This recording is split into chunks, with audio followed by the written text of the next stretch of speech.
अक्का देवी ज्वेलर्स मंगळवेढा प्रस्तुत।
समाजसेविका आणि विशेष म्हणजे साहित्यिका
सोन्याची आवड.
सन्मानित सदस्य म्हणूनच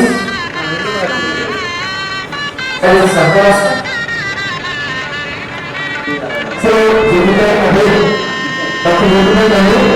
त्यांनी सन्मान त्यांचं नाव असून तो डॉक्टर शिक्षिका आदर्श शिक्षिका त्यांना बरोबर धन्यवाद.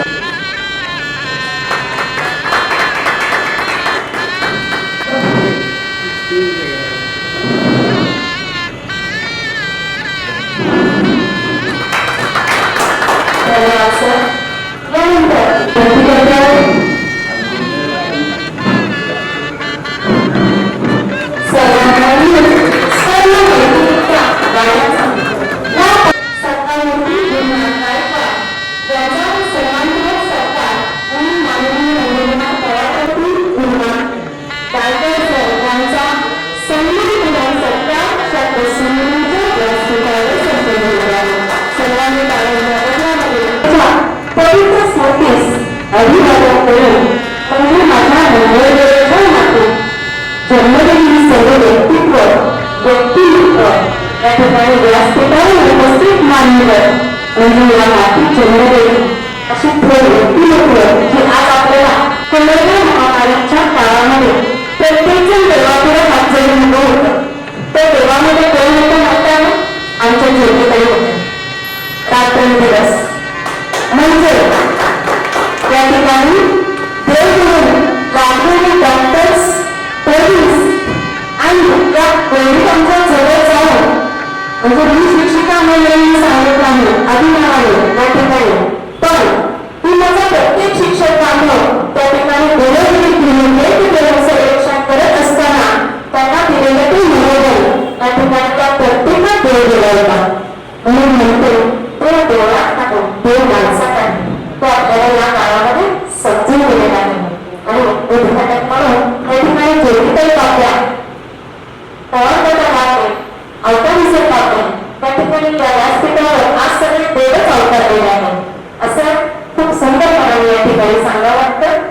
यानंतर या कोरोना महामारीच्या काळात ती मने विभूत केली असताना या शब्दांना वाद फुटली होतो. ती मने विभूत केली असताना या शब्दांना वाद दिली गेली.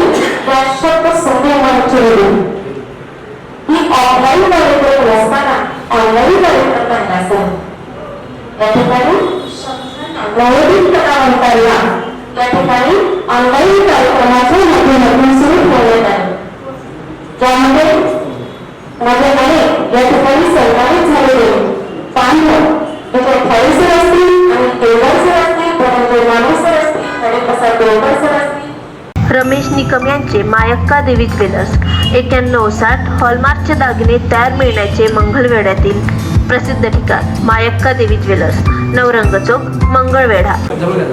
माननीय आरोग्य नंदकुमार पवार, प्रमोद पावणे, माननीय सोमनाथजी अवताडे व ज्यांच्या हस्ते या कार्यक्रमाचे दीप प्रज्वलन करून उद्घाटन झाले त्या डॉक्टर ज्योती कांबळे व जमलेल्या सर्व रसिक श्रोत्यांचे मी शब्दसुमने मंचच्या वतीने प्रथम हार्दिक स्वागत करतो.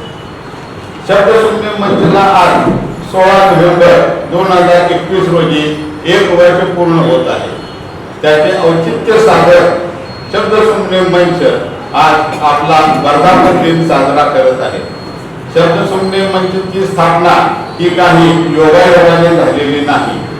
शब्दसुमने मंचची स्थापना काही योगायोगाने झाली नाही तर मंगळवेढ्यातील साहित्यिकांच्या स्वाभिमानी बाण्यातून झाली आहे. यापूर्वी त्या साहित्य मंचच्या रोड नक्षत्रांचं डेमोक्राट मंच पुणे यांची एक शाखा म्हणून कार्यरत होता. त्यावेळी बदलमोड करून ऑनलाईन व ऑफलाईन कार्यक्रम घेतले जात होते, पण त्याचे सर्व श्रेय मुख्य शाखेला मिळत होते व पुण्याच्या नावाचा नावलौकिक वाढत होता. एवढे असूनही तेथील साहित्यिकांना मुख्य शाखेच्या अध्यक्षांच्या मर्जीनुसार वाढावे लागत होते व त्यांच्या स्वार्थी बंधनात राहावे लागत होते. त्यावेळी सर्वांनी विचार करून आपल्या गावाचा नावलौकिक वाढवण्यासाठी आपला स्वतंत्र मंच स्थापन करावा व मंगळवेढा ही तर संतभूमी आहे, त्याचबरोबर तिची साहित्यभूमी अशी ओळख करून देण्याचा प्रयत्न करावा असा निर्धार केला व या विचारातून 16 नोव्हेंबर 2020 रोजी दिवाळी पाडव्याच्या शुभमुहूर्तावर शब्दसुमने मंचची स्थापना करण्यात आली. सुरुवातीला या मंचावरती 30 ते 35 सदस्य होते, परंतु अष्टाक्षरी काव्य स्पर्धा व गझल काव्य स्पर्धा या उपक्रमातून मंचचे 200च्या वर सदस्य झाले व मंचाने घेतलेले विविध उपक्रम आवडल्याने मंचवरील सदस्यांनी नवीन साहित्यिकांना समाविष्ट करावे अशी विनंती करत त्यांचे नाव व मोबाईल नंबर ग्रुपवरती पाठवले. त्यांना मंचने ग्रुपवरती समाविष्ट करून घेतले. आज मितीला मंचवरती 250 सदस्य आपल्या साहित्य सेवेचे योगदान देताना दिसून येत आहेत. एका व्यापक विचारधारा घेऊन शब्दसुमने मंच आपली वाटचाल करत आहे. मंगळवेढ्यामध्ये इतरही साहित्य मंच कार्यरत आहे. सर्व समावेशक विचार ठेवून हे मंच मंगळवेढ्याच्या साहित्य क्षेत्राचा नावलौकिक वाढविण्याचा प्रयत्न करत आहेत. त्यांना शब्दसुमने मंच पूर्ण सहकार्य करत आला आहे व यापुढेही करत राहील. पण आज दुर्दैवाने साहित्य क्षेत्रात काही मंडळी संकुचित वृत्तीने वागताना दिसून येतात. स्थानिक साहित्यिकांना मोठे करण्यापेक्षा, त्यांना संधी देण्यापेक्षा आपल्याच वर्चस्वात कसा राहील याच विचाराची त्यांची बांधिलकी दिसून येते. अशा संकुचित विचारापासून शब्दसुमने मंच 4 हात दूर राहणार आहे. शब्दसुमने मंचच्या माध्यमातून आज मंगळवेढ्याचे नाव संपूर्ण महाराष्ट्रातच नाही तर गोवा, कर्नाटक, मध्य प्रदेश व सिंगापूर पर्यंत जाऊन पोहोचलेले आहे. मंचवरील सर्व साहित्यिकांना हा मंच आपल्या हक्काचा आहे असे वाटते. हेच या मंचचे खरे यश आहे असे मला वाटते. कोरोनाच्या वातावरणामुळे आतापर्यंत फक्त ऑनलाईन कार्यक्रम घेतले जात होते, पण आता भविष्यात या मंचवरती ऑफलाईन कार्यक्रम स्थानिक साहित्यिकांना तसेच महाराष्ट्रातील व महाराष्ट्राबाहेरील साहित्यिकांना व कवींना व्यासपीठ म्हणून देण्याचा प्रयत्न करणार आहे, जेणेकरून मंगळवेढ्याचे नाव साहित्य क्षेत्रात आदराने आणि सन्मानाने घेतले जाईल. आज शब्दसुमने मंच मंगळवेढ्यातील वर्धापन दिनानिमित्त सर्व साहित्यिकांना व इतर साहित्यिक मंचांना विनंती करावीशी वाटते की एकमेकांना सहकार्य करत आपण सर्वजण या संतभूमीचे साहित्यभूमी अशी ओळख करून देऊया. आणि ही गोष्ट फार अवघड आहे असे मला वाटत नाही. फक्त गरज आहे ती एकमेकाशी थोडा सुसंवाद ठेवण्याची व वस्तुस्थिती जाणून घेण्याची. आपण शांत चित्ताने माझे वेडेवाकडे विचार सरळ मनाने ऐकून घेतले त्याबद्दल आपल्याला मनपूर्वक धन्यवाद देतो.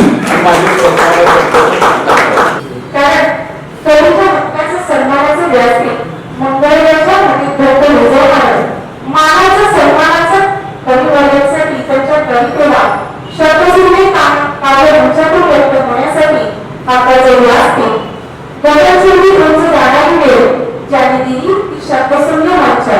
या ठिकाणी घननीळ सागरांचा घननाद येत नाही, घननीळ सागरांचा घननाद येत नाही, घोरनीळ दिशा दिशा पदवली ही काव्य तयारी या शब्दसुमने मंचच्या माध्यमातून केवळ जिल्ह्यातून नव्हे तर महाराष्ट्रातून या ठिकाणी कवी सहभागी होत आहेत. खूप उंच हा गगनवेध आपल्याला मंगळवेढ्याच्या मातीतून गेलेला आहे. श्री संतोष रावण सर यांनी या उपक्रमाबद्दल थोडक्यात अशी माहिती सादर करावी. धन्यवाद मॅडम. आवाज येतोय का सगळा? सन्मान्य व्यासपीठावर उपस्थित मान्य श्री ॲडव्होकेट नंदकुमार पवार साहेब, तसेच सोमनाथजी माळी सर, तसेच ज्योतिताई कांबळे मॅडम, रत्नबारके सर, तसेच या ठिकाणी उपस्थित सर्व काव्यरसिक श्रोते, प्रथमतः उपस्थित सर्वांना या शब्दसुमने मंचच्या प्रथम वर्धापन दिनानिमित्त सर्वांना मी हार्दिक शुभेच्छा देतो, मनापासून शुभेच्छा देतो. आणि या ठिकाणी खरं पाहायचं गेलं तर मी अध्यक्ष नात्याने 2 शब्द बोलू इच्छितो, नंतर मी निकाल डिक्लेअर करणार आहे. की ज्यावेळी गेल्या वर्षीच्या वेळेला सरांनी सांगितलं की आमचा मंच पुण्यामध्ये जोडलेला होता, परंतु कोणत्याही प्रकारचं कवीचं म्हणणं ऐकलं जात नव्हतं किंवा कवींना कोणत्याही प्रकारचं मानाचं स्थान त्या ठिकाणी नव्हतं. म्हणून आम्हीच विचार केला सर्व कवींनी मिळून की जे वंचित राहिलेले आहेत, ज्यांना अजूनपर्यंत व्यासपीठ कुठं मिळालं नव्हतं, अशा कवींची आम्ही टीम तयार केली. आणि ती टीम एक वेगळं पाऊल उचलत आहे, काय तर नावारूपाला येत आहे. याचं ज्वलंत उदाहरण म्हणजे गेल्या वर्षी आम्ही आष्टीला गेलो होतो. कुठे गेलो होतो सर आपण? विटा या ठिकाणी गेलो तर आमची टीम पूर्ण गेली होती. तिथं जवळजवळ 12 बक्षीस होती. 12 बक्षिसामधली आमच्या मोबाईल टीमनं 8 बक्षीस घेऊन आली होती. एवढी चांगली आपली टीम असताना आपण मग दुसऱ्याच्या आधी का राहायचं असा एक विचार आमच्या मनामध्ये आला. आणि बरोबर दिवाळीच्या आधी आम्ही असा एक निर्णय घेतला की आपण एक छोटासा मंच ओपन करूया.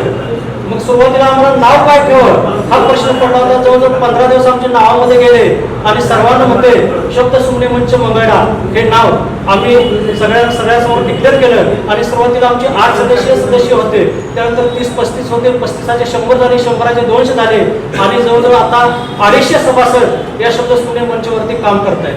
व्हॉट्सअप ग्रुपवरती अनेक ग्रुप आहेत.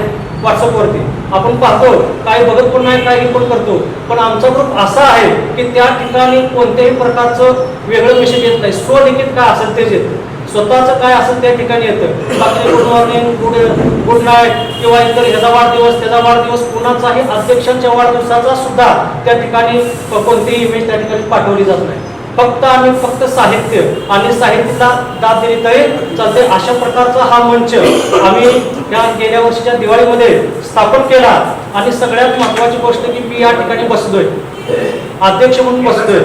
की कार्याध्यक्ष आमचे संस्थापक अध्यक्ष रत्नबारकी सर ते म्हणतात हरिप्रसादामध्ये प्रश्न पडला की आपली काही कार्यकारिणी असावी, एक कार्यकारिणीच्या अधीन राहून आपण हा कार्यक्रम पुढे नेऊ शकतो असं सर्वांमध्ये वाटलं. आणि आजकाल आपल्याला माहित आहे की समाजामध्ये एखादं पद हवं असेल, एखादं अध्यक्षाचं पद असेल, सचिवाचं पद असेल तर अगदी मारामारीपर्यंत जाते. पण मी एकमेव माणूस असा आहे की सर्वांची माझी नियुक्ती करण्यात आली, कोणत्याही प्रकारची निवडणूक नाही, काय नाही. सगळे म्हणले रायमान सरांना करायला, ठीक आहे म्हणजे मी. आणि त्या पद्धतीने त्यांनी मला सर्वांनी माझ्यावर हा विश्वास दाखवला आणि या मंचाचं मला अध्यक्ष पद दिलं आणि आज मला इथं बसायची संधी मिळाली. सर्वांचा मी या शब्द सुमने मंचच्या सर्वांचा मी अगदी मनापासून आभारी आहे.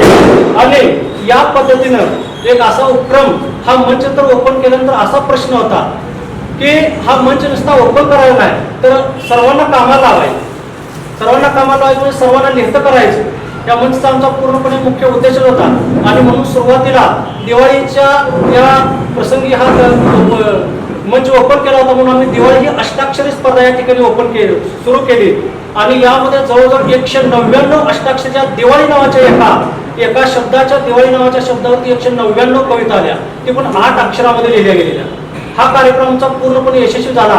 आणि त्यानंतर परत प्रश्न पडला की अजून काय तर आपण करूया. आणि अशा प्रकारचे एक कल्पना आली की जवळजवळ 20 नोव्हेंबर आपण व्हिडिओ स्पर्धाचं आयोजन करूया, प्रत्येकाकडून कविता मागून घेऊया आणि त्याची एक स्पर्धा ठेवूया. आणि बरोबर ही 1 वर्षाची स्पर्धा असेल, ही स्पर्धा संपूर्ण वर्षभर चालेल. परत आमच्यामध्ये विनिमय झाला की अशा अनेक स्पर्धा आपण बघितल्या की शब्द सुमनेसारखे अनेक गट आहेत कवींचे की त्या स्पर्धा सुरू झाल्या, मध्येच बंद झाल्या, गायब झाल्या, कुठं काय त्यांचं नाव पण नाही, माहीत पण नाही. पण आपल्याला म्हणलं आपण असं करायचं नाही, स्पर्धा जर ठेवली तर तिचा शेवट करायचा. काय जरी झालं तर 12 स्पर्धा ह्या व्हायलाच पाहिजे. 1 वर्षाची स्पर्धा म्हणून ही पहिली स्पर्धा आम्ही 1 डिसेंबरला स्थापन केली. आणि 1 डिसेंबरला सर्वांकडून हे व्हिडिओ मागितले. आणि यामध्ये आम्हाला प्रथमतः 1 डिसेंबर 2020 रोजी जवळजवळ 40 कवींचे वेगवेगळे व्हिडिओ आम्हाला मिळाले, प्राप्त झाले. आणि त्यामुळे आम्हाला वाटलं आता हा पण कार्यक्रम आमचा यशस्वी झाला. आणि त्या पद्धतीनं हा कार्यक्रम आमचा यशस्वी होत गेला. प्रत्येक महिन्याच्या महिन्याला वेगवेगळ्या कवींच्या वेगवेगळ्या कविता या ठिकाणी आम्हाला ऐकायला मिळाल्या. आणि सगळ्यात महत्वाची गोष्ट म्हणजे स्पर्धा झाल्यानंतर 1 तारीख झाल्यानंतर लगेच 2 तारखेला आम्ही लगेच ऑनलाईन प्रमाणपत्र त्यांना लगेच आमच्या ग्रुपवरती सेंड करत होतो. आणि हे काम आमच्या अनिलदादा केंगार यांनी ग्राफिक्सकार त्यांनी अतिशय सुंदररित्या असे हे प्रमाणपत्र ह्या कवींना दिले.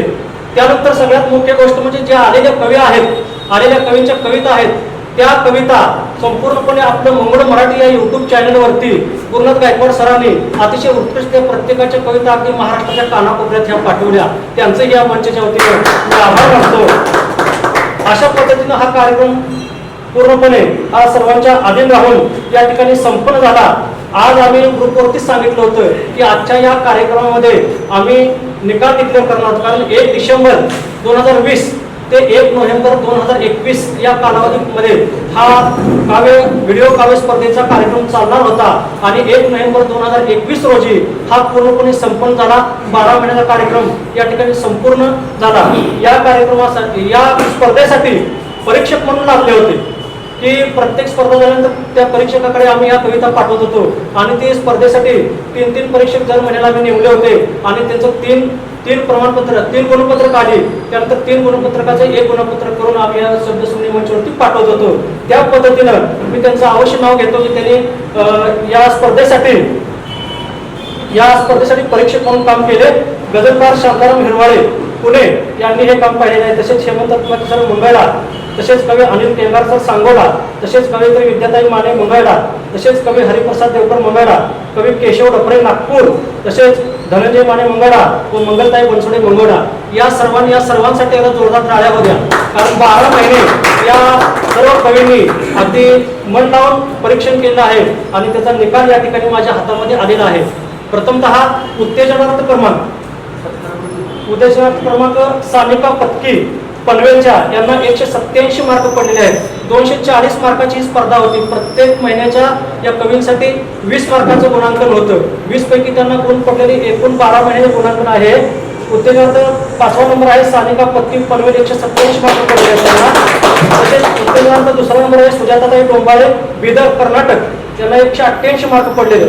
तसेच तृतीय क्रमांक त्यांना ट्रॉफी आमच्यातर्फे देण्यात आली. आम्ही सुरुवातीला डिक्लेअर केलं होतं प्रथम द्वितीय तृतीय या क्रमांकाला आम्ही ट्रॉफी देणार आणि उत्तेजनार्थ बक्षिसाला 2 पुस्तके या काव्यसंग्रह आम्ही भेट देणार आहोत. तृतीय क्रमांक आहे पद्मावती मॅथाईस मुंबई पोलीस आहेत त्या, आणि त्यांनी सुद्धा या 12च्या 12 स्पर्धेमध्ये भाग घेतला. अगदी कोरोनाच्या काळामध्ये एवढी ड्युटी करत असताना सुद्धा कधी उशीर झाला तर सरांना रत्नपरकी सरांना त्या कविता पाठवायच्या. आज माझी ड्युटी होती, 12 वाजेपर्यंत त्याची ड्युटी होती, त्यामुळे मी कविता पाठवू शकले नाही सर, माझी कविता घ्या. आम्ही ती कविता घेत होतो. अशा पद्धतीने त्यांनी 12च्या 12 स्पर्धेमध्ये भाग घेतला. त्यांना 190 मार्क मिळाले, त्यांचा तृतीय क्रमांक आला. तसेच द्वितीय क्रमांक विद्याश्राप बरहानपूर मध्य प्रदेश 12च्या 12 स्पर्धेमध्ये भाग घेतला आहे. त्यांना 194 मार्क पडले आहेत. आणि प्रथम क्रमांक आलेला आहे कविता फुलतांबेकर मॅडम शाजापूर मध्य प्रदेश, 204 मार्क पडलेले आहेत.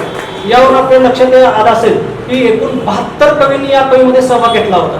मंगळवारी कवी त्यामध्ये होते, सांगोल्याचे होते, सोलापूरचे होते, नागपूरचे कवी होते. संपूर्ण महाराष्ट्र, गुजरात, मध्य प्रदेश या सर्वांमधून कवींचे या ठिकाणी आलेले आहेत. मग या ठिकाणी आम्ही कोणत्याही प्रकारचा अस्खलितपणा केला नाही किंवा दोन दुसरेपणा केलेला नाही. मंगळवारी किंवा आपल्या महाराष्ट्रात त्यांचे नंबर झाल्यानंतर आम्ही कसे मार्क द्यायचे, ज्या पद्धतीने परीक्षकांचे मार्क आले त्या पद्धतीने या ठिकाणी आम्ही गुणदान करून अशा प्रकारचे 5 नंबर या ठिकाणी केलेले आहेत. सर्वांचं प्रथमतः मी शब्दसुमने मंचच्या वतीनं हार्दिक आभार मानतो त्यांचं. जल्लोष कवींचा हाच आमचा अभिमान, जल्लोष कवींचा हाच आमचा अभिमान, असाच टिकवून ठेवणार आम्ही आमच्या या शब्दसुमने मंचचा स्वाभिमान. या ठिकाणी माझ्याकडे व्हिडिओ स्पर्धेचं आयोजन होतं, ते मी मला वाटते कसं तर मोठं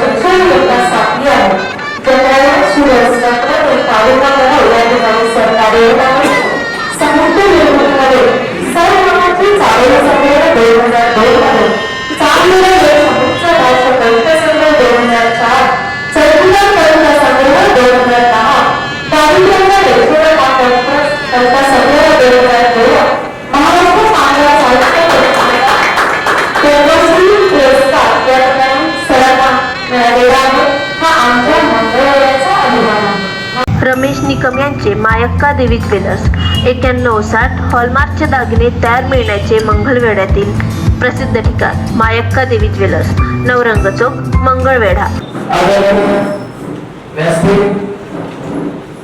शब्दसुनेवर भरपूर प्रेम करणारे माझे समोरचे ज्येष्ठ बुजुर्ग, माझे सहकारी, या शब्दसुनेमध्ये जो आंतरिक प्रेम होता की जो दरवेळेला झूम मीटिंग घ्यायचो, त्या झूम मीटिंगचं आयोजन होतं.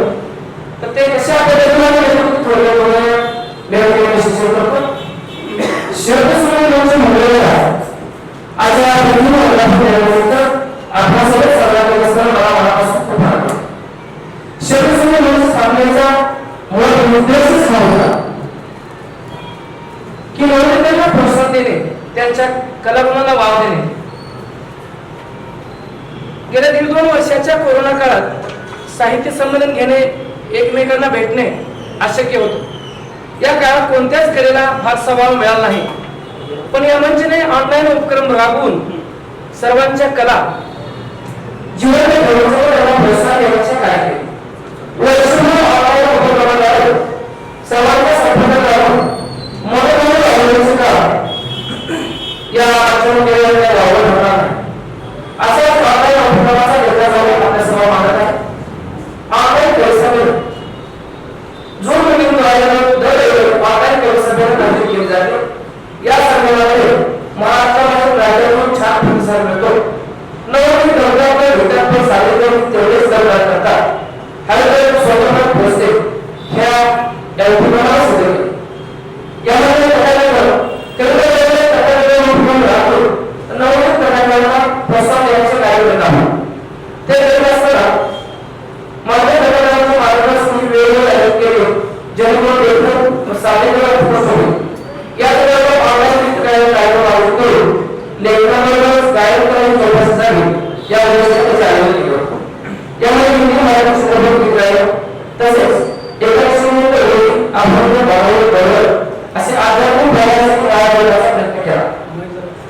स्वातंत्र्य दिनानिमित्त देशभक्तीपर गीत गायन कार्यक्रम आयोजित करून देशाप्रती सर्वांना देशप्रेम व्यक्त करण्याची संधी दिली. या प्रसिद्ध देशभक्तीपर गीत व सर्व देशभक्तीपर गीताचा समावेश होता. आपण आपल्या कविता रचना उत्तम प्रकारे लिहिणे सादर करणे व नवोदितांना प्रोत्साहित करणे याचा प्रामाणिक प्रयत्न गेले वर्षभर आम्ही करीत आहोत. या ऑनलाईन उपक्रमामुळे घरबसल्या सर्वांना आपल्या रचना सादर करून इतरांच्या रचनांचा आस्वाद घेता आला. अशा प्रकारे घरात बंदिस्त असूनही ऑनलाईन उपक्रमाच्या माध्यमातून सर्वत्र पोहोचता आले. सर्वांशी साहित्यिक नाते जोडले गेले. आज ही हे सर्व उपक्रम आम्ही राबवत आहोत व छान भरभरून प्रतिसाद मिळत आहे. आमच्या प्रयत्नात आपलं अनमोल मार्गदर्शन सहकार्य व आशीर्वाद लाभावे एवढीच सदिच्छा या निमित्ताने व्यक्त करतो. धन्यवाद.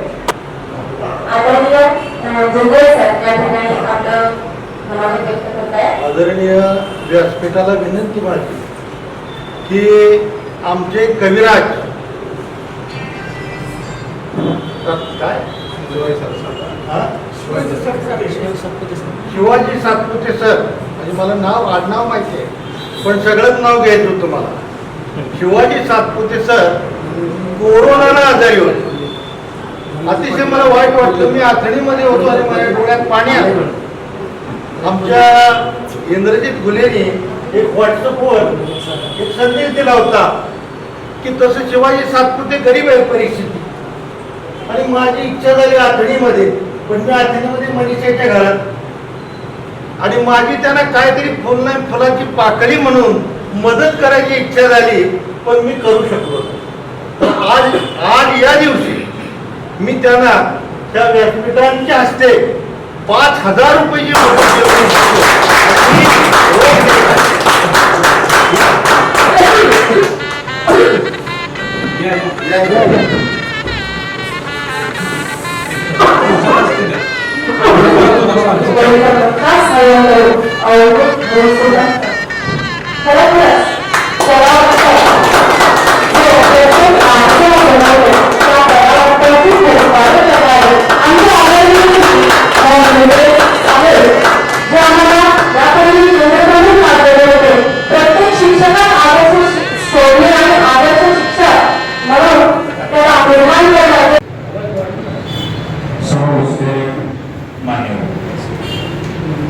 शब्दशून्य मंच मंडळाला संशोधन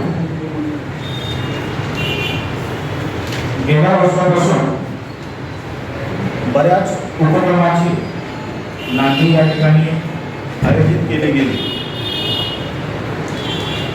त्यामध्ये गझल कार्यशाळा कशा पद्धतीने राबवली गेली याबद्दल मी थोडंसं बोलतोय. प्राचीन काळापासून मंगळवेढी नगरी ही महान संतांच्या पुण्याईने पवित्र पावन झालेलीच आहे. या संतांचं या ठिकाणी भाग्यरसाचा भक्तिरसाचा जो परिपोष दिला त्यातून महान असे साहित्यकार जन्माला आले. एक विचार सुरू झाला आणि विचाराची पातळी इथपर्यंत गेली की साहित्य निर्माण झाले. मंगळवेढा नगरीमध्ये कवी चळवळ सुरू झाली, त्याचबरोबर नाट्य चळवळ सुरू झाली, नृत्य चळवळ सुरू झाली. हे होत असताना मंगळवेढ्याच्याच एका भूमिपुत्राने गझल ही चळवळ सुरू केली. आता गझल काय आहे? जो कवी आहे तो कवी गझलकार होऊ शकतो. मग गझल काय आहे? तर गझल हे तपस्या आहे, गझल एक चिंतन आहे. जर आपण उदाहरण घेतलं तर प्रचंड मोठा विषय सामावण्याची, एक 10 ते 12 ओळीमध्ये 20 ओळीमध्ये सामावण्याची कवितेमध्ये प्रचंड शक्ती असते, सामर्थ्य असते, ती कविता. पण हाच प्रचंड विषय, हीच प्रचंड कविता अवघ्या 2 ओळीमध्ये सामावण्याची ज्याच्यामध्ये सामर्थ्य आहे, ज्याच्यामध्ये शक्ती आहे, ती गझल आहे. शेराच्या 2 ओळी, शेराच्या 2 ओळीमधून प्रचंड मोठा विषय सांगितला जातो. इतकेच मला जाताना सरणावरती कळले, इतकेच मला जाताना सरणावरती कळले, इतकेच मला जाताना सरणावरती कळले, मरणाने सुटका केली, जीवनाने छळले. या सर्वांचे श्रेय आपल्या अध्यक्ष रेवंत रत्नाकरती सरांना दिलं. जशी कवितेची चळवळ मंगळवेढ्यामध्ये सुरू आहे, तशी गझल याची चळवळ ही फार वेगाने पुढे जावी. सर, तुम्ही म्हटल्याप्रमाणे ही सुरुवात तुमच्यापासून झाली, तर नक्कीच शब्द सिनेमांच्या हे खऱ्यापणे सार्थक ठरल्यासारखं होईल आणि याचा आम्हाला अभिमान होईल. म्हणजे विजय खाडे गझलकार म्हणून नक्कीच मंगळवेढ्याला जाईल. आणि सरांना सुंदर आता पण येतं, तर या ठिकाणी 4 ओळीचं गायन सरांनी सादर करावं. ही गझल आहे. याच्यामध्ये वृत्त, लयबद्धता, लघुगुरु, मात्रा, गझलतंत्र या सगळ्याच्या सानिध्यामध्ये, चौकटीमध्ये राहून गझल तावून सुलावून निघते. कविता मुक्त छंदातही लिहिता येते, पण गझल ही तंत्रामध्येच लिहिली तर शोभते. त्यामुळे गझल ही गझल आहे. आनंदकंद वृत्तातली माझी गझल मी सादर करतो. मी जरासे बोललो की जाळ होतो, मी जरासे बोललो की जाळ होतो, मी जरासे बोललो की जाळ होतो. प्रश्न छोटासा, प्रश्न छोटासा तरी आभाळ होतो. मी जरासे बोललो की जाळ होतो, प्रश्न छोटासा तरी आभाळ होतो. पुढचा शेर घेतोय. मोह नाही कोणताही काळ झाला, मोह नाही कोणताही काळ झाला, पण तिला पाहून मी घायाळ होतो. मोह नाही कोणताही काळ झाला, पण तिला पाहून मी घायाळ होतो. संकटांना फारसे का घाबरावे, संकटांना फारसे का घाबरावे, काळही मग सारखा सोकाळ होतो. संकटांना फारसे का घाबरावे, काळही मग सारखा सोकाळ होतो. चांगल्याला चांगला मी फार आहे, चांगल्याला चांगला मी फार आहे, वाईटांशी मी थोडा नाठाळ होतो. चांगल्याला चांगला मी फार आहे, वाईटांशी मी जरा नाठाळ होतो. ठेवला पैसा कितीही साठवणे. हा शेर आहे, कदाचित चुकत असेल पण 75% चुकत नाही. काय कोणाला आता कळेल, मी शेर म्हटल्यानंतर निश्चित कळणार, सर्वांना कळेल. ठेवला पैसा कितीही साठवणे, वृद्ध लोकांचा कुठे सांभाळ होतो. 75% योग्य आहे, 25% अयोग्य सुद्धा असेल माझा आशय. ठेवला पैसा कितीही साठवणे, वृद्ध लोकांचा कुठे सांभाळ होतो. कष्ट शेतीतील वाया जात नाही, कष्ट शेतीतील वाया जात नाही, गंध कष्टाचाच रानो माळ होतो. गंध कष्टाचाच रानो माळ होतो. देवभक्तीची मलाही ओढ आहे, भक्तिरसी याच्यामध्ये आहे. देवभक्तीची मलाही ओढ आहे, दंग होता कीर्तने मी टाळ होतो. देवभक्तीची मलाही ओढ आहे, दंग होता कीर्तने मी टाळ होतो. का अघोरी वागतो आम्ही असे. कोरोनाचा पिरियड आहे, कोरोना कोणी आणला तोही माणूसच असेल, मरणारी माणसंच होती. का अगोदरी वागवतो आम्ही असे, माणूस का माणसाचा काळ होतो. रमेश निकम यांचे मायक्का देवी ज्वेलर्स 9160 हॉलमार्कचे दागिने तयार मिळण्याचे मंगळवेढ्यातील प्रसिद्ध ठिकाण मायक्का देवी ज्वेलर्स, नवरंग चौक, मंगळवेढा. राकेतही संसार केला, राकेतही संसार केला, स्वप्नातही शृंगार केला.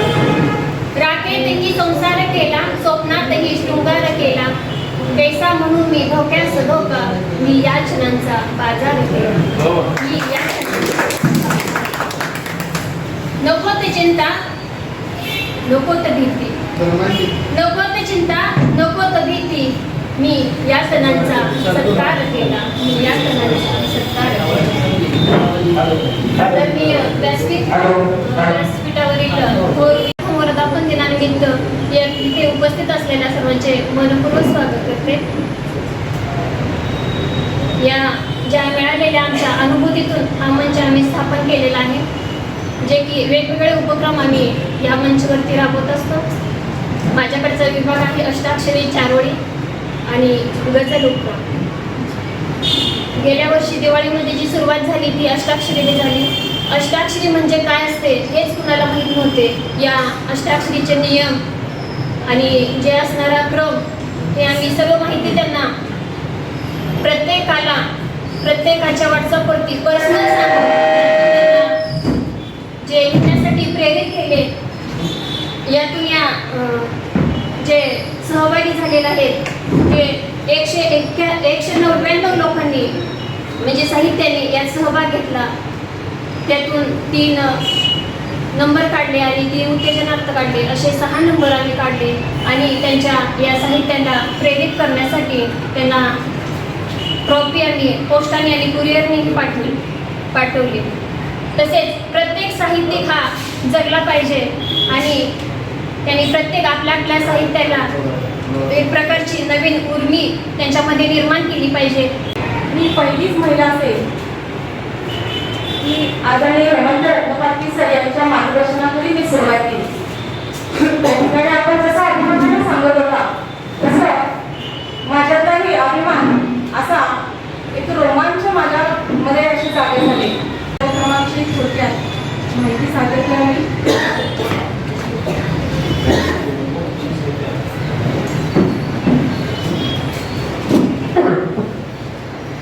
नमस्कार सर्वांना.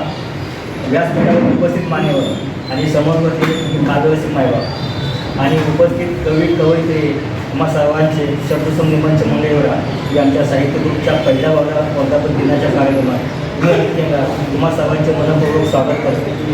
दर बुधवारी चित्रकाव्य उपक्रम घेतला जातो. चित्राला अनुसरून चित्रकाव्य दिलं जातं. चित्र काय सांगतं, चित्रातून काय बोध घ्यावा, चित्रातून काव्य कसं लिहावं, कोणत्या प्रकारे लिहावं, कशा प्रकारे आपण व्यक्त व्हावं, नवोदित कवी परिस्थितींना चित्रात कसं लिहितं करावं, यासाठी आमचा प्रयत्न असतो. चित्रकाव्य उपक्रमासाठी कधी सामाजिक बांधिलकी जपणारे चित्र निवडले जातात, तर कधी कोरोनाच्या काळात शाळा बंद होत्या म्हणून शिक्षक, विद्यार्थी आणि शाळा यांच्याशी निगडीत चित्र असं निवडलं जातं. तर कधी जगाचा पोषिता शेतकरी राजा असं चित्र निवडलं जातं. तर यातून अत्यंत सर्वांच्या जवळचा आवडीचा प्रेम विषय तर प्रेमाची अनेक रूपं आहेत. आई वडिलांचं प्रेम, भाऊ बहिणीचं प्रेम, पती पत्नीचं प्रेम, मित्र मैत्रिणींचे प्रेम, प्रियकर आणि प्रेयसीचे प्रेम, आपल्या मायभूमी असलेले प्रेम, आपल्या बोलीभाषेवर असणारं प्रेम, इतकंच नवीन सीमेवर तयार असलेल्या भारतीय जवानांसाठी असलेले प्रेम या विषयावर कसं व्यक्त व्हावं यासाठी प्रेमाचं चित्र हे निवडलं जातं. आणि उपक्रम राबवण्यासाठी कवयित्री विद्यामाने, कवयित्री अनुराधा लवके, कवयित्री कविता पुलतांबेकर, कवयित्री शोभा वागळे, कवयित्री सुजाता डोंबाळे, कविवर्य रवींद्र कडवरे या सर्वांच्या प्रयत्नातून हा उपक्रम छान प्रकारे राबवला जातो.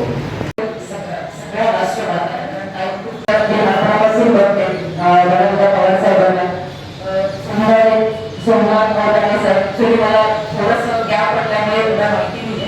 त्यांना सर, रायबाल सर आणि माझे सगळे ते सर्व गुरुवरच आहेत. गुरु साहेब सोनाली सर आहे. बहुतेक मला विसरले असते, पण मी मनापासून आभार मानते. थोडी पण वेळ करायची, कारण मी इथली नसताना महाराष्ट्रापासून सगळ्यांनी मला सामावून घेऊन आणि कुठल्या मार्गाने प्रत्येकाने मार्गदर्शन केलेलं आहे. आणि छोटीशी जबाबदारी माझ्यावरती टाकली आहे. बाबू पांडे सुद्धा पण आत्ताच सातव्यामध्ये आली मी आता इथे आहे.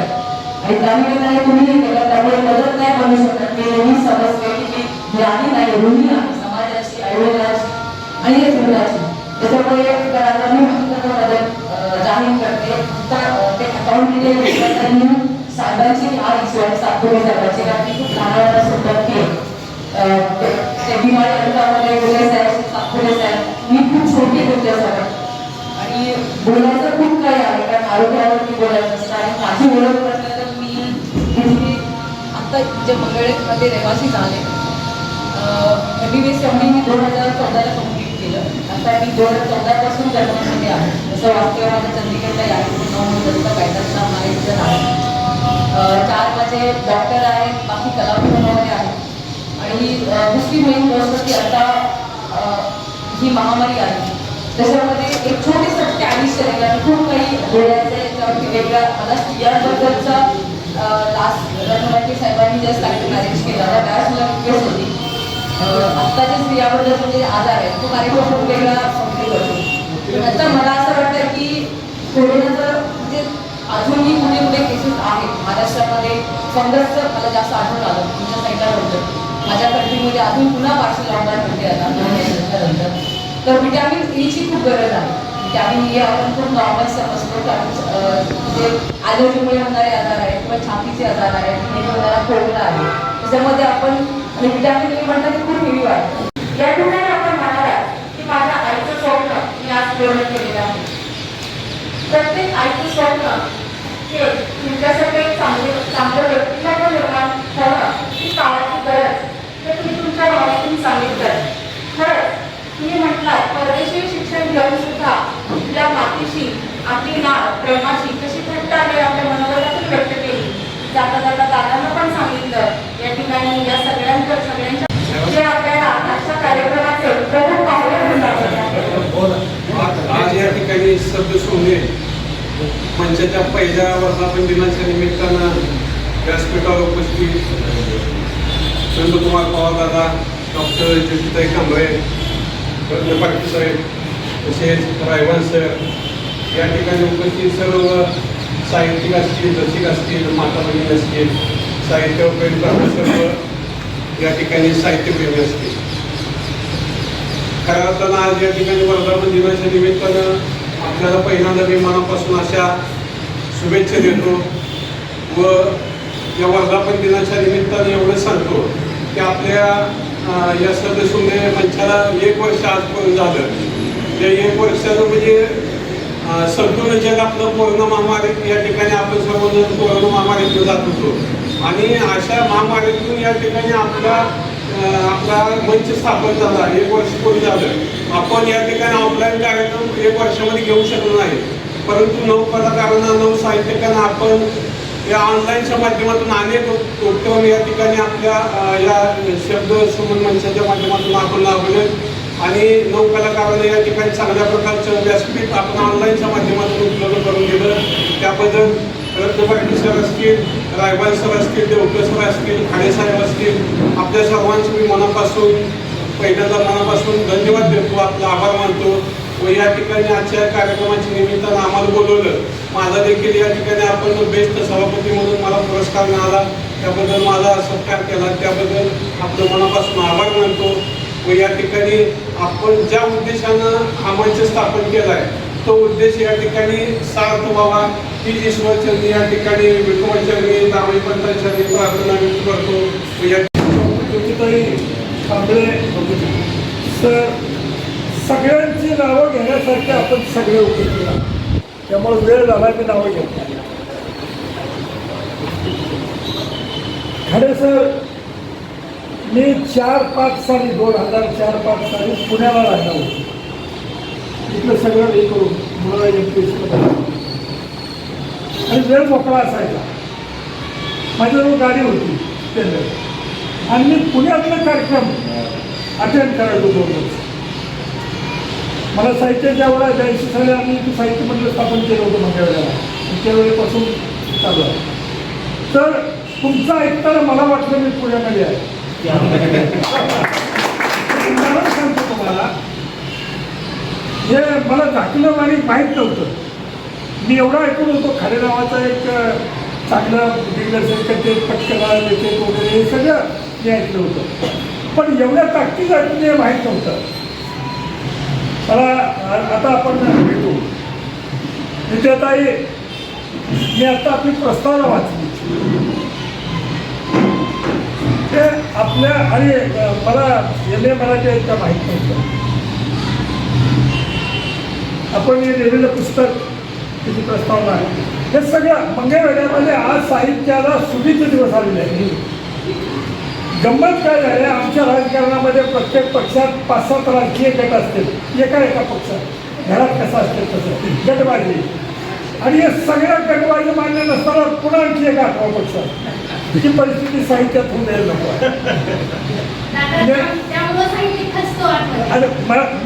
मी माझ्या परीनं मी तो प्रयत्न करतोय, पहिल्यापासून करत आलोय. मंगळवेढ्याची साहित्यिक चळवळ ही खूप मोठी आहे.